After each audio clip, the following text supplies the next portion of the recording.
Өкпелі реніш кезеңі баланың өлетін шағы. Бала үйде агрессиямен, ашумен, ренішпен өседі. Ал сыртынан барлығы мазақ етеді, сыныптастары күледі. Үйінде ата-анасы сырласпайды, ұялады, психологқа бармайды.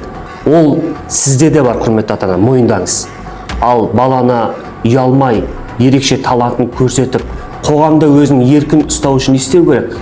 Балаңызды сахнада шығару керек, талантын ашу керек, кино арқылы өзінің өнерін қоғамға көрсету керек. Сол кезде сіздің балаңыз еркін, өзінің ойын еркін жеткізетін керемет тұлға ретінде қалыптасатын болады. Ол үшін біздің парақшамызға тіркеліп, комментке тірімін деп жазуды ұмытып кетпе. Балаңызды тұлға ретінде көмектесейік. Бала іштей сөнбеу үшін оған сахна керек. Мүмкіндік беріңіз.